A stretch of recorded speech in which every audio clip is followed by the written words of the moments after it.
Hi hello ನಮಸ್ತೆ friends, ಎಲ್ಲ ಹೇಗಿದ್ದೀರಾ? ಚೆನ್ನಾಗಿದ್ದೀರಾ ಅಂತ ನಾನು ಅಂದ್ಕೊಂಡಿದ್ದೀನಿ. ಯಾಕಂದರೆ ನಾನು ನಮ್ಮೂರು ಚೆನ್ನಾಗಿದ್ದಾರೆ, ನೀವು ನಿಮ್ಮೂರು ಹೇಗಿದ್ದೀರಾ ಅಂತ ಕೇಳ್ತಾ, ಸೊ ಬ್ರೇಕಿಂಗ್ ನ್ಯೂಸ್ ಅಂತಲೇ ಹೇಳ್ಬೋದು. ಮರಳಿ ಬರ್ತಿದೆ ಬಿಗ್ ಬಾಸ್, ಆದರೆ ಸುದೀಪ್ ಹೋಸ್ಟ್ ಅಲ್ಲ. ಸೊ ಏನಿದೆ ರಹಸ್ಯ ಅಂತ ತಿಳ್ಕೊಂಡು ಹೋದರೆ ಎಲ್ರಿಗೂ ಒಂದು ಶುಭ ಸುದ್ದಿ ಅಂತಲೇ ಹೇಳ್ಬೋದು. ಬಿಗ್ ಬಾಸ್ ಹೊಸ ರೂಪದಲ್ಲಿ ಬರ್ತಾ ಇದೆ.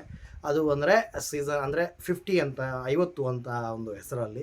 ಸೊ ಇದು ಹೇಗೆ ಅಂದರೆ ಸೋಷಿಯಲ್ ಮೀಡಿಯಾದಲ್ಲಿ ನಮ್ಮ ಯೂಟ್ಯೂಬರ್ ಆಗಿರ್ಬೋದು ಅಥವಾ ಬೇರೆ ಎಲ್ಲ ಕಂಟೆಸ್ಟೆಂಟ್ಗಳನ್ನು 50 ಜನರನ್ನು ಒಂದೇ ಮನೆಯಲ್ಲಿ ಇಟ್ಕೊಂಡು ಸೊ ಆ ಒಂದು ಥರ ಒಂದು ರಿಯಾಲಿಟಿ ಶೋ ಬರ್ತಾ ಇದೆ. ಬಟ್ ಸುದೀಪ್ ಅವರು ಹೋಸ್ಟ್ ಮಾಡ್ತಾ ಇಲ್ಲ. ಹೌದು, ಕಲರ್ಸಲ್ಲೇ ಬರ್ತಾ ಇದೆ, ಬಟ್ ಹಿಂದಿಯಲ್ಲಿ ಬರ್ತಾ ಇದೆ. ಸೊ ಬಲ್ಲ ಮೂಲಗಳ ಪ್ರಕಾರ ನಮ್ಮ ರಜತ್ ಅವರನ್ನು ಕನ್ನಡದಿಂದ ಇದು ಕಾಂಟ್ಯಾಕ್ಟ್ ಮಾಡಿದ್ದಾರೆ ಅಂತ ಸುದ್ದಿ ಇದೆ. ಸೊ ಕನ್ನಡದಿಂದ ಮೇ ಬಿ ಕರೆಕ್ಟಾಗಿ ಸ್ವಲ್ಪ ಹಿಂದಿಯನ್ನು ಮಾತಾಡುವವರು ನಮ್ಮ ಯೂಟ್ಯೂಬ್ಗಳಲ್ಲಾಗಿರ್ಬೋದು, ಸೋಷಿಯಲ್ ಮೀಡ್ಯಾದಲ್ಲಾಗಿರ್ಬೋದು, ಕೆಲವೊಬ್ಬರನ್ನು ಮೇ ಬಿ ಡಾಕ್ಟರ್ ಬ್ರೋ ಕೂಡ ಬರ್ಬೋದು ಅನ್ನೋ ಸುದ್ದಿ ಇದೆ. ಸೊ ಇಡೀ ಆಲ್ ಇಂಡಿಯಾದಿಂದ 50 ಜನರನ್ನು ಚೂಸ್ ಮಾಡಿ ಟಿ ಆರ್ ಪಿಗಳಲ್ಲಿ ಹೈ ನಮಗೆ ಬರೋ ರೀತಿಯಲ್ಲಿ ಅನ್ನೋ ರೀತಿಯಲ್ಲಿ ಇರುತ್ತಲ್ಲ.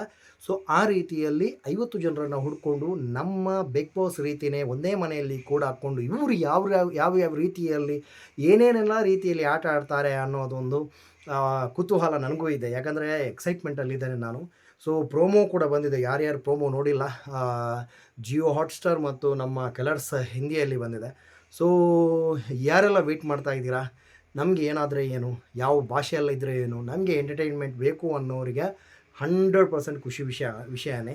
ಸೊ ನನ್ನ ಲೆಕ್ಕದಲ್ಲಿ ಡಾಕ್ಟರ್ ಬ್ರೋ, ರಜತ್ ಅವರು ಮತ್ತು ಒಂದಿಬ್ಬರು ಹೆಸರು ಇತ್ತು, ಬಟ್ ಅವರು ಹೋಗಲ್ಲ ಅನ್ನೋ ಒಂದು ಸುದ್ದಿ ಇದೆ. ಸೊ ನೋಡಬೇಕಿದೆ, ತುಂಬ ಎಕ್ಸೈಟ್ಮೆಂಟಲ್ಲಿದ್ದೇನೆ ನಾನು. ಇದು ಇವಾಗ ಈ ತಿಂಗಳಲ್ಲಿ ಸ್ಟಾರ್ಟ್ ಆಗ್ಬೋದು ಅನ್ನೋ ಒಂದು ನ್ಯೂಸ್ ಇದೆ.